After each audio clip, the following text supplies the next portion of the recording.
My name is Carlton Cartwright. I'm the Executive Director for the Children's Coalition Incorporated, and we are here today at the home of Mario Wilcox. Mario, what is your address? 1655 North 29th Street, apartment 307. Okay. All right, and when is your birthday? August 3rd, 1975. And it is just myself and Mario attending the interview. And okay, today's date is April the 16th, 2017, and it is Sunday afternoon. Well, is it afternoon yet? Yes. It is? Okay. What branch of the service did you serve in? My first branch was the United States Marines, and then I transferred to the United States Army. Okay. Oh, you were in both. Okay. And what was your rank when you separated? Sergeant E5. Okay. All right. Were you drafted or did you enlist? I enlisted. Did you serve in any wars? Yes, I did. Operation Desert Thunder in the United States Marines. Operation Cobra Gold, United States Marine, for contingency operations in Korea. Operation Iraqi Freedom in the Army. Operation Enduring Freedom in the Army, as well as my last tour in 2012, 2013 in Afghanistan, Bagram Air Force Base. And I don't know if I asked you not to. Were you drafted or enlisted? Enlisted. Okay. Where were you living when you enlisted? Here, Fort Pierce, Florida. Okay. And why did you enlist? I have a family history of military. I've always been interested when I was in the high school JROTC program. Despite having academic and athletic scholarship offers, I chose to go into the Marines. Okay. Why did you pick that branch? I was told it was the toughest branch of the military, and there were people that didn't think that I had what it takes to become a Marine. And I've overcome many obstacles in my life, and I had no doubt that I was going to make it through the roughest boot camp in the military. Do you recall your first days in service? Yes, I do. Before we get to that, what were you doing before you went into service? Before I went into service, I was involved in the community. I would volunteer at the church, maybe some soup kitchens and vacation Bible school for kids younger than me or with my peers, as well as I was involved in athletics in school. I did a little bit of time in a police athletic league.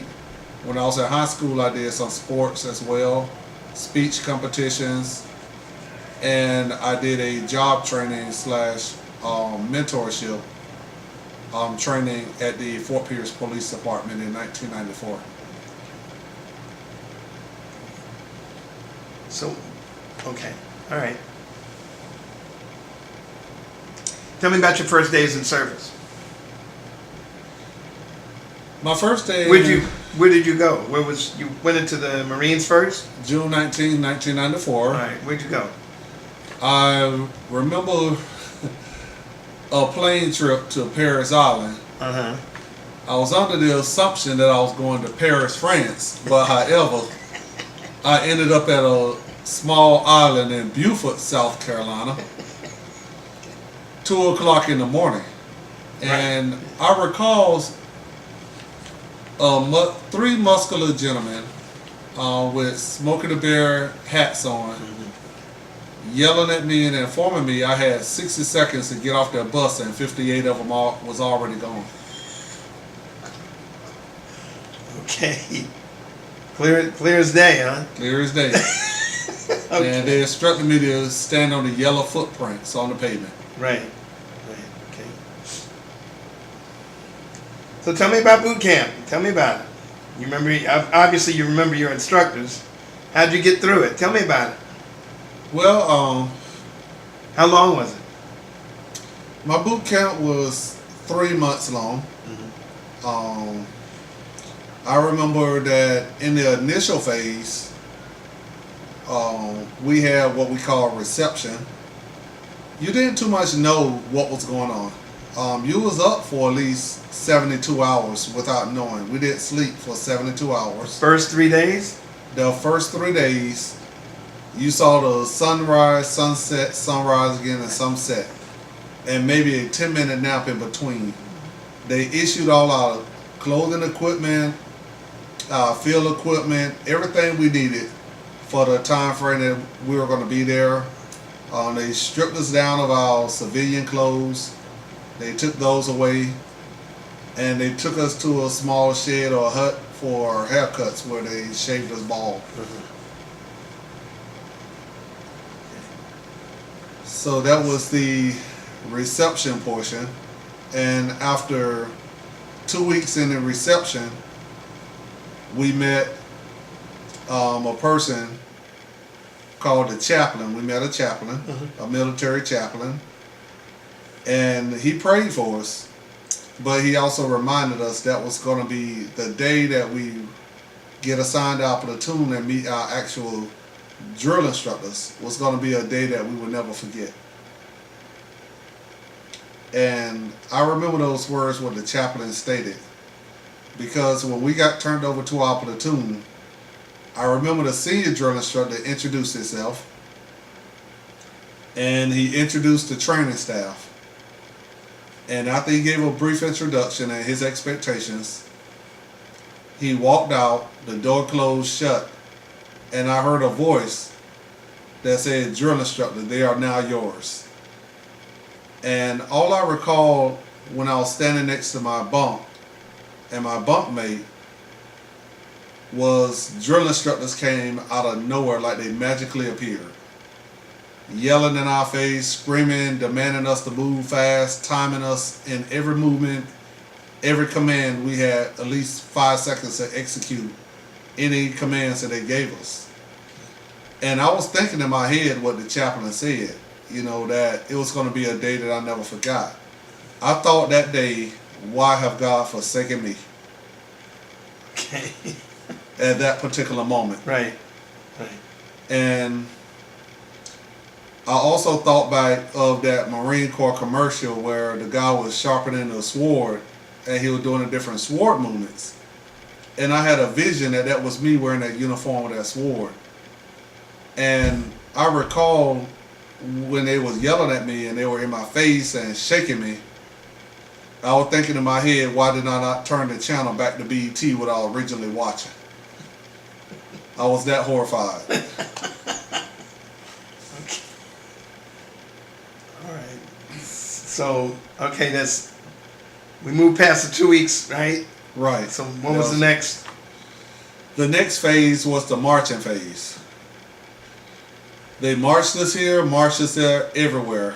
We did not have a sense of direction. We just had to put our faith into the person that was marching us, into the drill instructor that was marching us. We had a different drill instructor every day. They would take us to what we call the chow hall for breakfast, lunch, and dinner. They would make us stand there at position of attention. I recall going there during the summer, and there were what we call sand fleas or sand gnats, and they were biting us.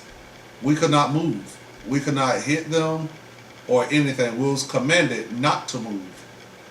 So that was our lesson in military bearing and discipline. Okay, so keep going. The next phase was how to make our bunk. We had to make our bunk in a manner and tighten our sheets where if they were not able to bounce a quarter off your bed, they flipped the mattress over and you started all over. Right.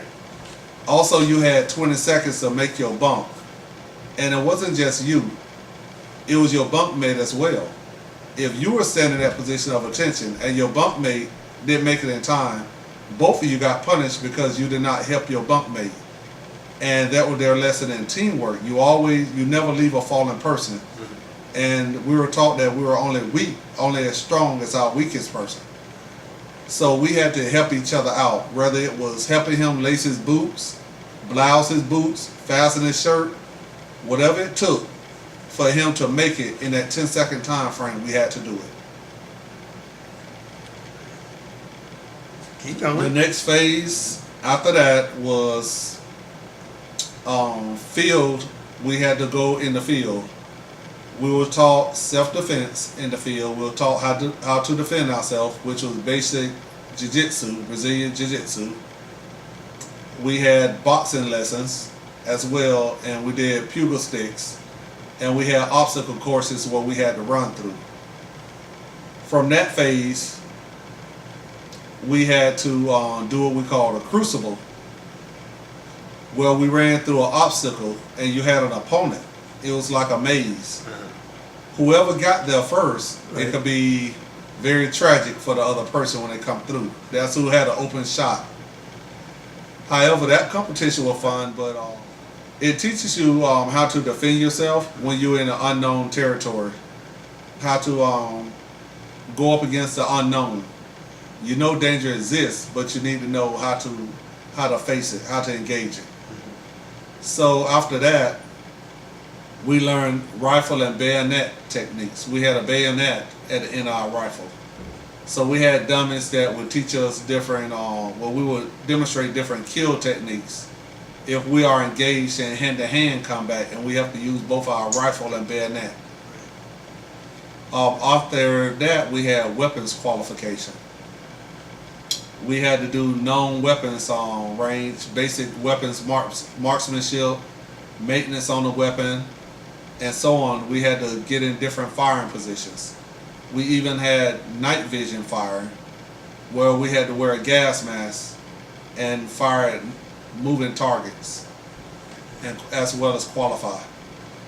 After that, we had a 15-mile ruck march with your rucksack weighing at least 65 to 70 pounds.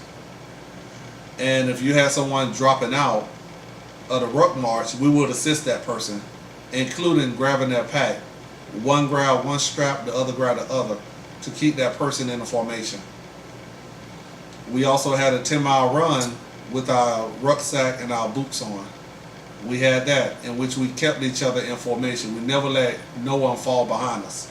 The person in front of us was not allowed to fall behind us. After that was complete, then we had to negotiate the rope. We had to climb to the top of the rope and ring a bell. There was a technique to that. We learned that technique, rope climbing technique. Then we had to negotiate an obstacle course. We had to go over the wall. It was basically, I learned later in my career that there was an air assault technique. So we learned that. Okay, so you say you're in basic training for 3 months. Yes. So after all of that physical activity, towards the end, what transpired? Towards the end, we learned about esprit, what they call esprit de corps in the Marines, where you learn about the Marine Corps history, military customs and courtesies. We learned about that. If we were deployed on a ship, how to properly board a ship and request permission aboard.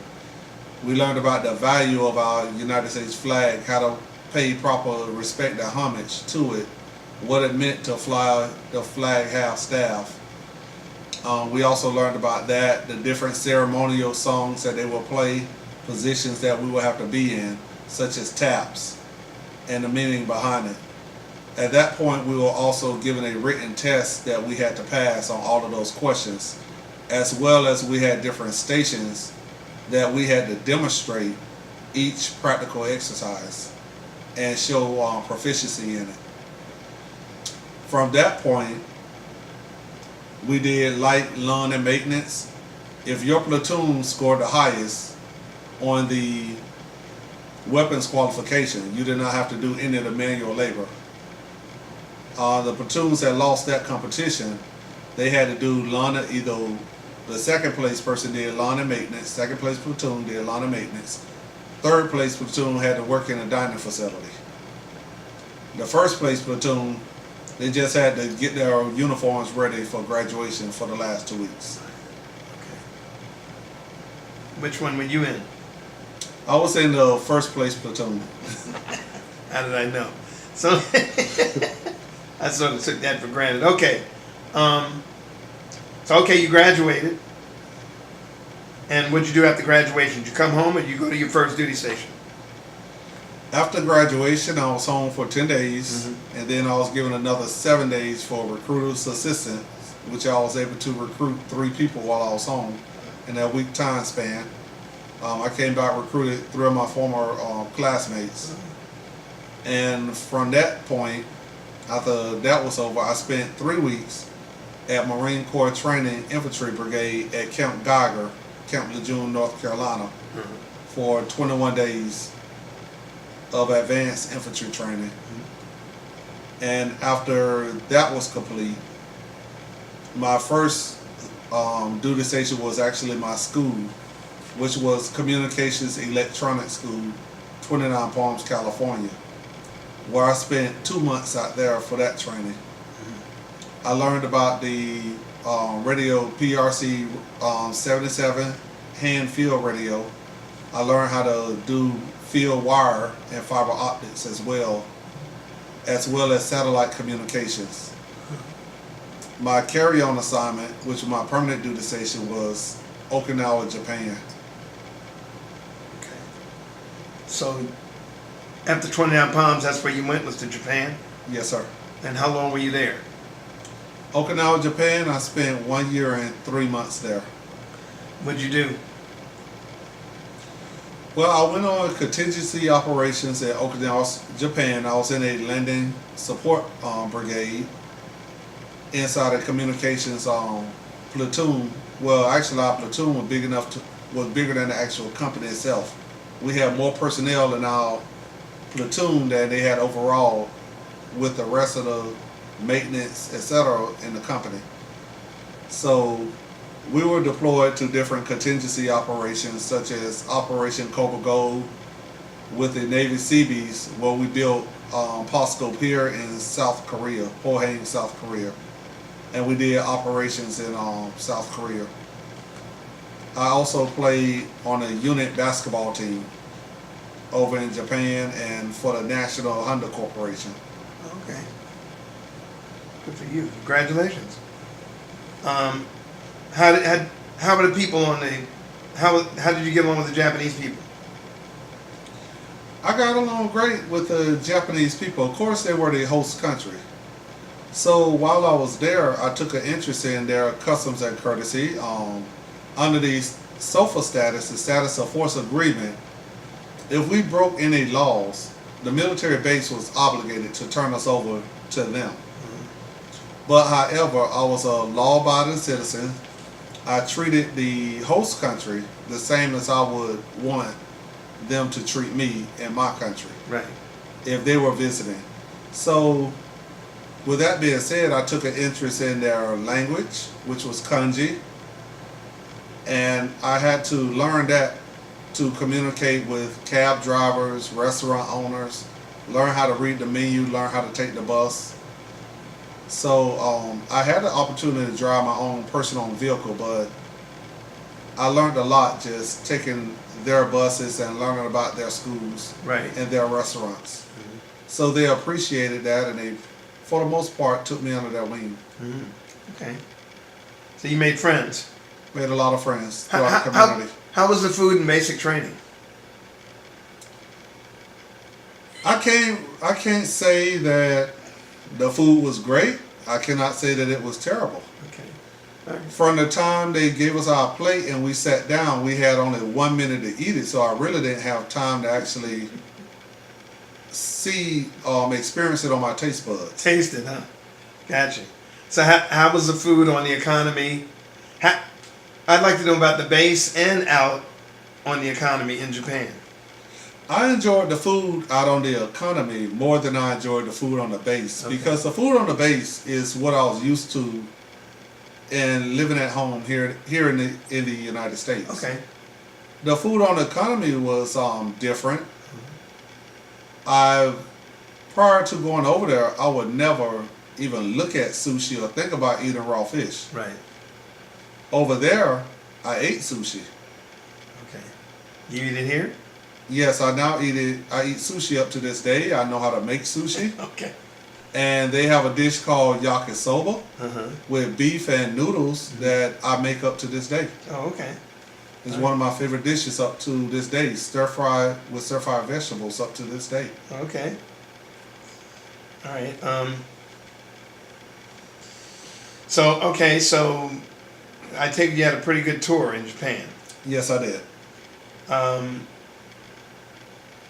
You say you were there for a year and a half? Yes. Where did you go after that? I mean, how was the job and the experience there overall? The job and experience in Japan was great. After I left, I regret not getting another extension. I re-enlisted for another duty station. Okay. But after I left, I regretted it because I've enjoyed it so much. I missed it. Actually, if I could go back now, I would. I hear you. Wow. What part of Japan was that in? North, south, an island? What? Okinawa was a how far? Okay. Oh, yes. Okinawa was a small island Right. in southern part of Japan. I Okay. was maybe, I want to say, they call it Lago, which means south in kanji. Uh-huh. Naha or Nago was north, which is mainland where your Costa Air Force Base at. So I was on the island where Kadena Air Force Base was located. Okay. My Army base was located less than 10 minutes away from Kadena Air Force Base.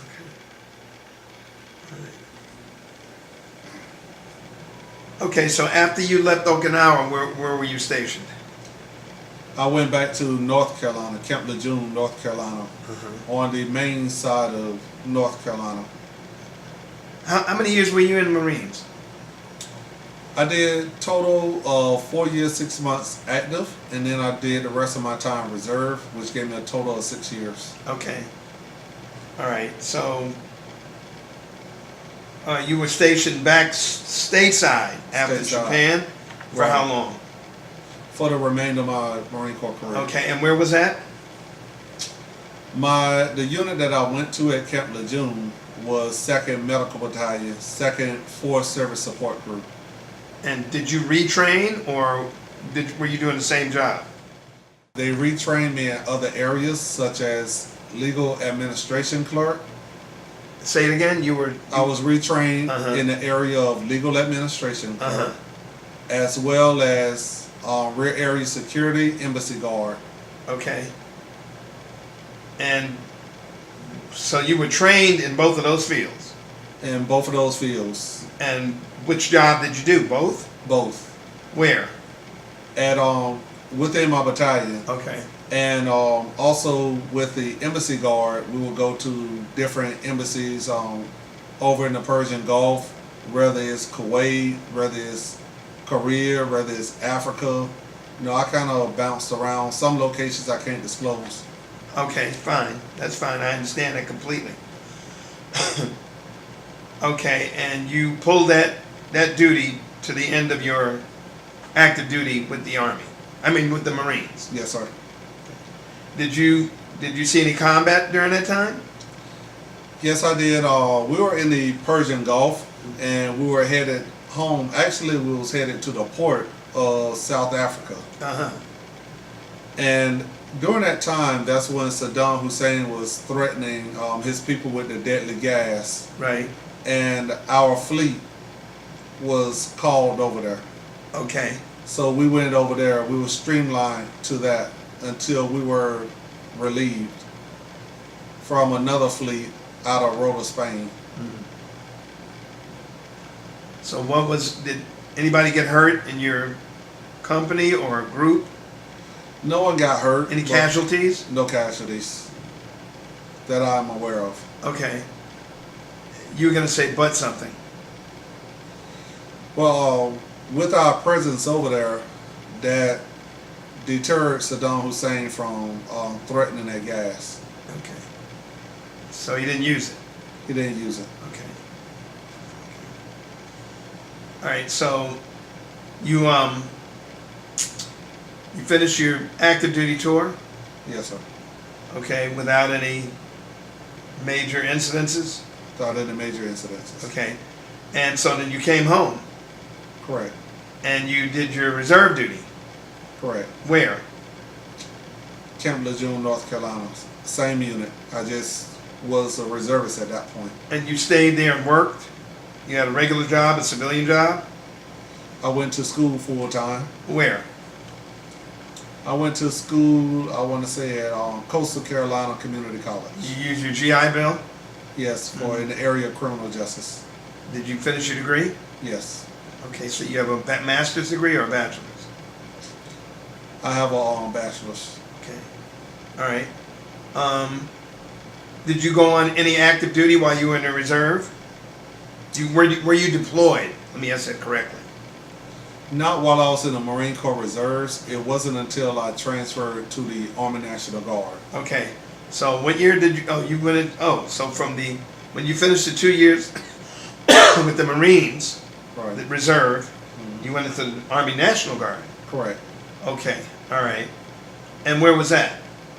In North Carolina. Oh, you stayed there Stayed there. Same city, Jacksonville. and just transferred to the Army. They transferred to the Army. Okay. And so you were in the National Guard. What were you doing in civilian life? Well, civilian life, I was just going to school and Still going to school. still going to school. Okay, but you just and they were paying you to go to school, weren't They they? were paying me to go to All school. right, and so you decided to go ahead and transfer over to the Army National Guard. Correct. All right, so did you have to do any retraining physically, mentally? No, What was the requirement? I'm curious. all of my jobs transferred. Everything that I did into the Army transferred over. Okay. And the experience I had, so they were able to use me in like 6 or 7 different jobs equivalent. Okay, what were those jobs? A infantryman, grenadier, which I had a rocket grenade launcher, the area of logistics, as well as legal administrative clerk, and field radio operator. And so you did all those jobs in the Carolinas? All of those jobs in the National Guard unit, wherever I needed to be filled at within a battalion or the company, that's where I kind of moved around to. Why did you transfer to the Army? I wanted to try something different, and at the time, the Army was advertising for NC non-commissioned officers out of the Marine Corps into their warrant officer position. So I originally went there under the assumption I would become a warrant officer, but that wasn't a way that I was recruited. I was unaware I had to actually go to a warrant officer recruiter. I thought it was a enlisted recruiter. So I was a little deceived, but I made the best out of it. Okay. Okay. So tell me about your deployments. With the National Guard, I went to Bosnia for a year and came back. What was that like? It was a civil war going on. It was more so patrolling the community and everything. So it's no more than riot control. Riot control? Basically, Any casualties? no casualties over there. Did you ever get hurt? No, a couple of close calls from improvised explosive devices, but I never gotten hurt. Okay. Thank God for that. So throughout your engagements and any deployments that you were ever on, maybe you're not at liberty to say, and that's fine, but there were no casualties and you never got injured throughout your active duty service career. When I went from the National Guard to Army active duty, 'cause I did re-enlist, and I re-enlisted to go active. My first deployment in 2005 in Iraq, I was in a supply field yard where a mortar hit the yard, and due to the impact of the mortar round at LSA Balad Where's in that? Wakanda in Iraq, Uh-huh. due to the impact, I suffered a traumatic brain injury. I was knocked unconscious and suffered a traumatic brain injury Okay. in 2005. So That was my first injury. it was 12 years ago. When was your next one? How long were you hospitalized? I ended up being seen on that base and then flown to Germany for about 3 weeks and then back to the combat zone. And I finished up the tour. How long was that tour altogether? A year. Okay. 1 year tour. When was the next time, when and where was the next time you were injured? In Afghanistan, Bagram Airfield. Another rocket-propelled grenade hit, as well as a mortar, and the impact shook me pretty good, which I suffered migraines as a result of that one. Okay. So it wasn't an easy life being supplier logistics. We were the first target of any mortar I rounds. bet.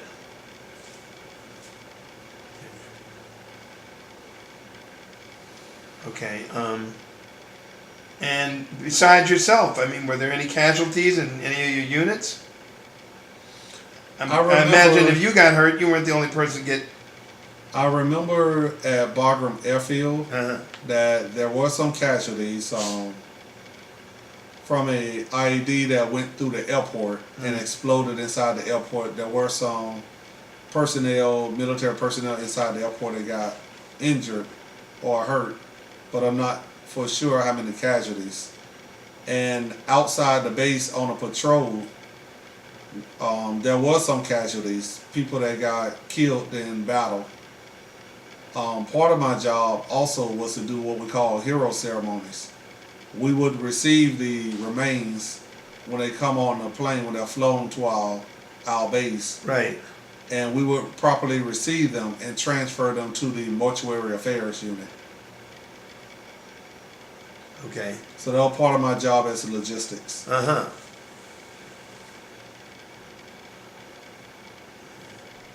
Were you ever a prisoner of war? No. Good. Congratulations. Were you awarded any medals or citations? For my community work in Germany, I was given the Volunteer of the Year, Volunteer Excellence Award. Uh-huh. I received numerous Army Achievement Medals. I want to say 7 Army Accommodation Medals. Okay. In the Marine Corps, I received a Certificate of Commendation. Okay. Congratulations. Good. Tell me about 2 of your most memorable experiences.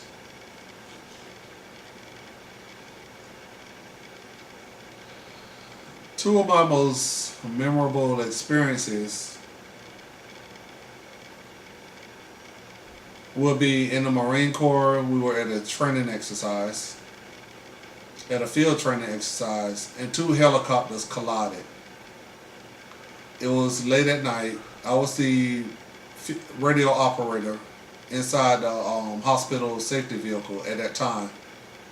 I remember the corpsmen, the medical techs, they were asleep. And when I heard the collision and I felt the thunder, I woke them up and I was like, what is that? Something fell. This isn't right. So I quickly jumped outside the vehicle because I saw the smoke coming up. It was in a wood line, so I was unaware that it was swamp. I ran back to the vehicle to let them know that there's been a crash. I quickly got on the radio and I radioed to my senior enlisted person, and I called him a gunnery sergeant. And I radioed to his call sign, which is Mike 17, and letting them know that there's been a helicopter collision. I gave the grid coordinates and the location to the best that I could. I remember I was only a E3, a Lance Corporal at the time. And I got on a civilian station on the military radio and and I alerted them as to what happened in the location. And they were able to fly over and put their bright lights on that area and try to rescue the pilots. Only 1 pilot made it out alive, and 14 other people were dead. Which, when morning break hit, I was part of the recovery effort, and I went into the swamp and was able to pull the bodies out of the swamp.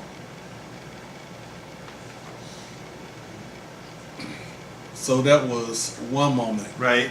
In the Army, my second moment was being stationed in Germany, and I wasn't her direct supervisor, but it was shortly after I got promoted to sergeant. She confided in me, let me know that she was at a party in a room, Who was she? a female soldier, Okay. and with a bunch of guys, and she was taken advantage of. Right. Alcohol had a play in it. She let me know the personnel that was involved as well as their ranks. I notified the chain of command because that fit the definition at the time, my perception, of military sexual assault. Right. But however, I let her know because she came to me that reporting was unrestricted, so I couldn't keep it a secret. I had to tell the chain of command, notify the chain of command. Right. But I did get her to a sexual assault coordinator, who then got her to the medical room where they performed other tests on her. Uh-huh. And I also notified the officer, the inspector general, and CID, the criminal investigation department. My chain of command was upset about it because it brought undue attention to them. But I wasn't satisfied by the way that they were handling the case anyway. But I went according to the Uniform Code of Military Justice. I was promotable to staff sergeant. I was supposed to appear before the promotion board that month.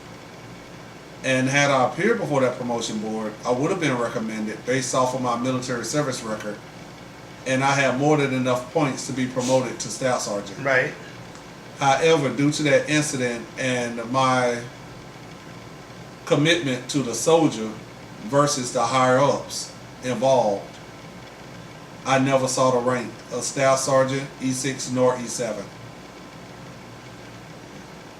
Although I never saw the rank of E6 or E7, essentially ending my career, I do not regret helping that soldier.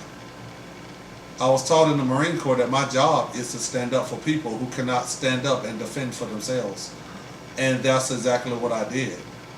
Also, the Marines taught me not to compromise my moral courage nor my judgment.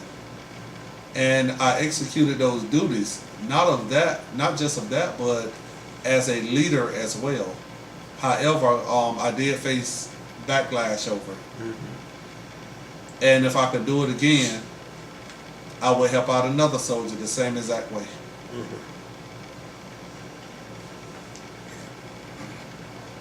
All right.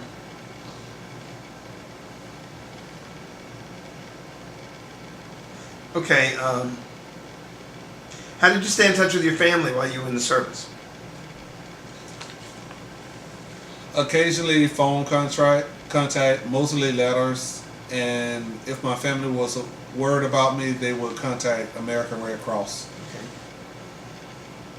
Okay. Did you have all the supplies that you needed, do you feel, throughout your service career in both services? Did you basically have everything that you needed or not? No. I feel like the government could have done a better job because we were placed in harm's way.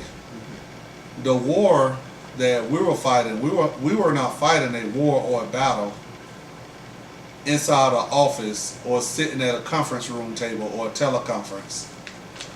We were hands-on, boots on the ground, rounds flying everywhere.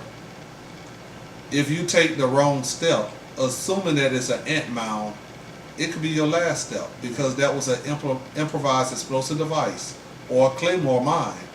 That was it. And we were not reasonably protected. Neither were the vehicles. The armor, the metal wasn't thick enough to protect us from a blast that would have prevented us from spinal injuries that resulted in death or being paralyzed for the rest of our lives, or even traumatic brain injuries. There was just not enough equipment or protection. The government did not invest enough money into our safety. It's like our health was sacrificed for their political purposes. Okay. So I take it you felt a lot of pressure and stress throughout your military career? Yes, I did. How'd you cope with that? I cope with it through prayer, and at the end of my day, I will make it a point to talk to a military chaplain, and as well as I will play recreational sports. Oh, really? What sports did you play? We would get together and play volleyball, basketball, or even soccer. Something to kind of relax. Other than messing with our weapon and talking about missions all day, every day. Right.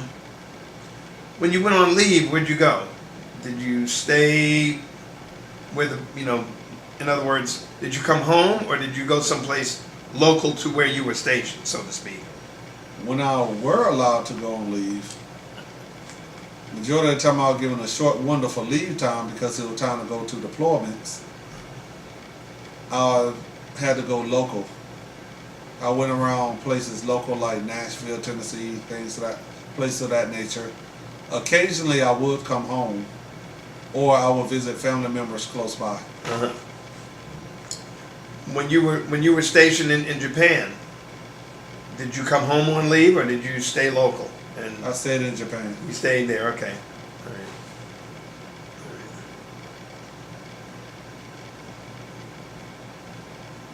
I think you pretty much covered every place that you traveled while you were in the service?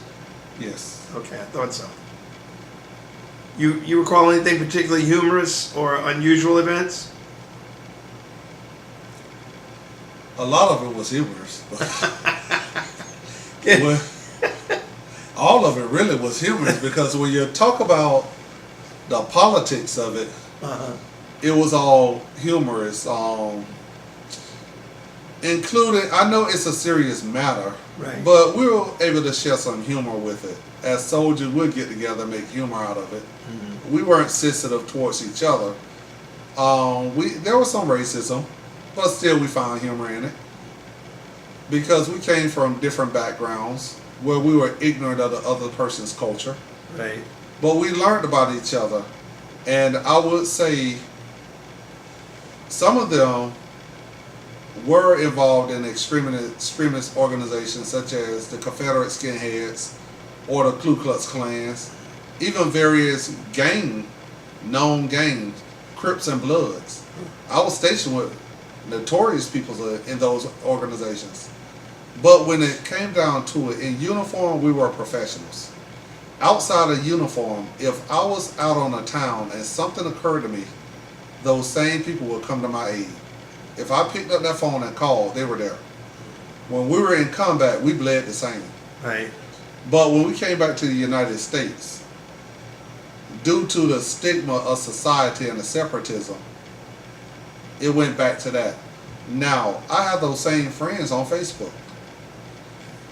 We won't communicate certain things on Facebook, but if we call each other, we will talk.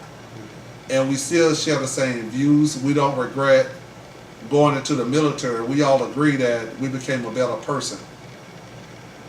And we value our friendships. Right.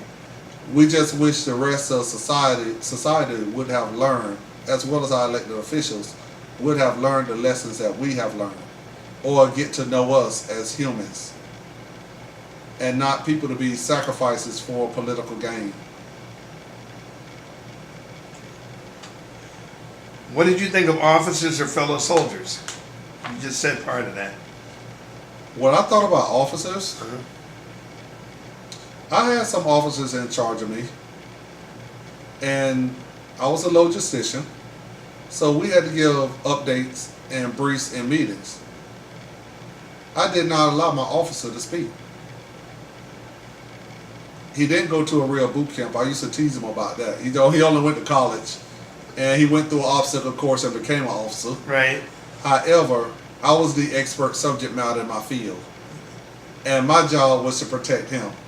So I used to tell my lieutenants and my captains all the time, if you do what I tell you to do and stick by and say what I tell you to say, I assure you, you will get promoted and you will retire with your rank. If you go against what I know, you will end up in a court martial and I won't have anything to do with you. So they had a choice: either Right. trust me and work with me, or work on their own and they don't be successful in the end.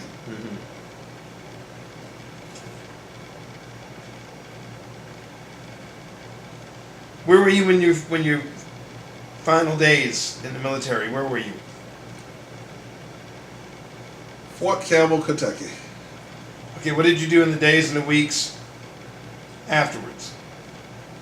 After deployment, Yeah, no. Now you're at the end of your service, right? okay? So you said you were in Kentucky, right? I was leaving the base of Kentucky, Uh-huh. and I relocated back to Florida. Okay, back here to Fort Pierce? Actually, Tampa. I went to MacDill Air Force Base, Uh-huh. and then I got a residence in Tampa, and I registered for services through the VA hospital there. Okay. What did you, okay, so what did you do? You registered for services in what? I was already a life member of the NAACP, Uh-huh. so I called the local chapter and let them know. Actually, during my last deployment, I let them know that I was coming back to Florida. Right. I was leaving service, and I was going to take a residence in Tampa. So the local chapter received me well. Uh-huh. Local NAACP chapter received me well. So upon getting my residence, I met with the branch president, the then branch president, Dr. Carolyn Collins. And she said, we already have a position available for you. We're going to put you to work in the community. I said, what is that?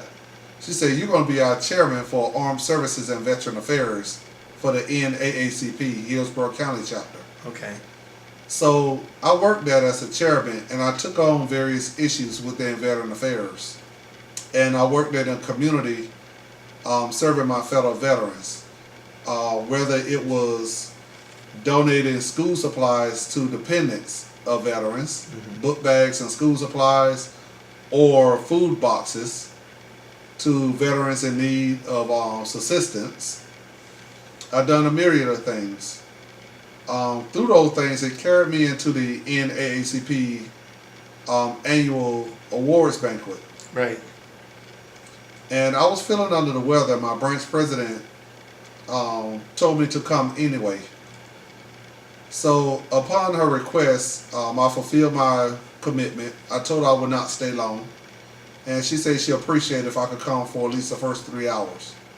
I came there, and she had a surprise for me, but it was the way she did it was very unique. So I assisted the ladies within a branch with whatever they needed, security, setting up the tables. So once the banquet started, I was told to sit at the head table.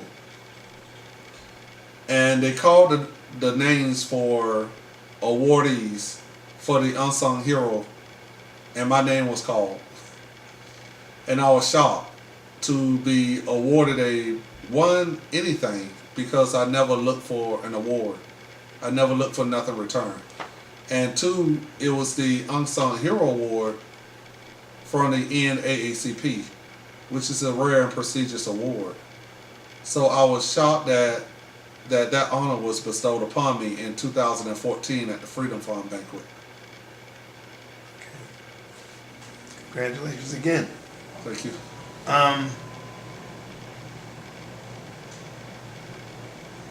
After that, so are you still involved in the NAACP? Yes, I am. I'm involved in the nationals, the state. The national, they emailed me on matters affecting veterans. So What did you do after that job? She gave you a job, right?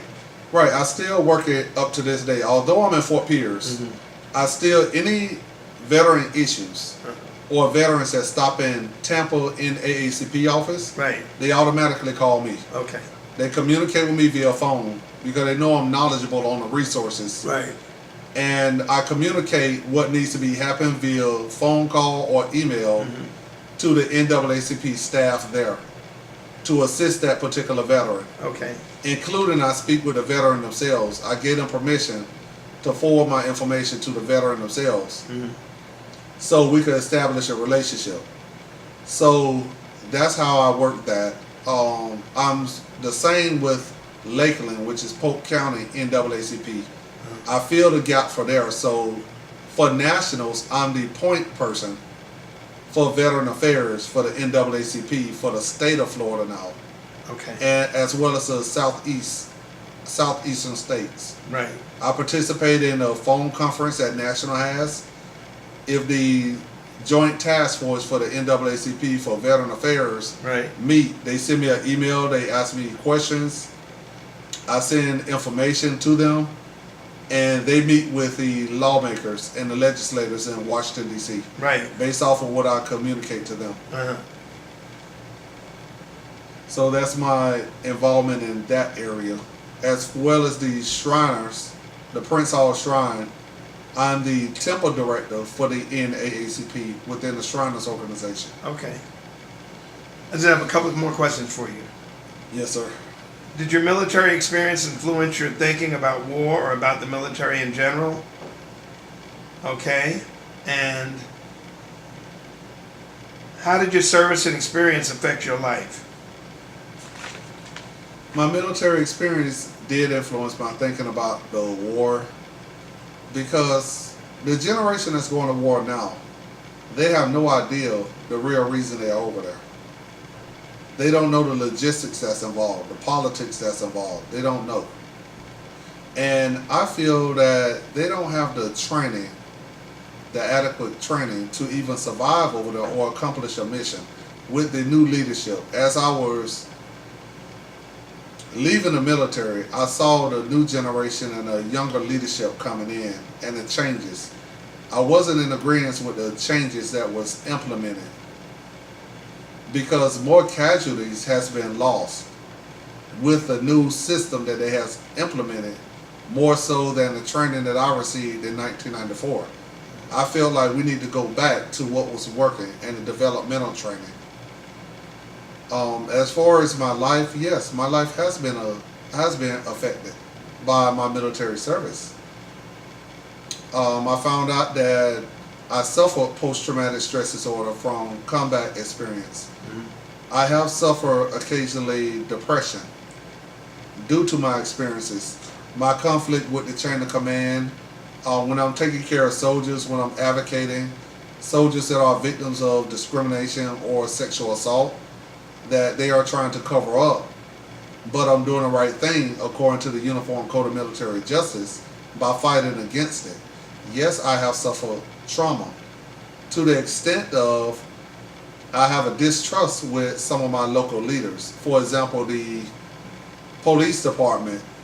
You know, I see the gap between the police department and the community, because when you have certain people that's in uniform abusing their power and authority, it reminds me of some of the leaders that did the same in the military. And I'm standing up for my community the same as I stood up for the soldiers.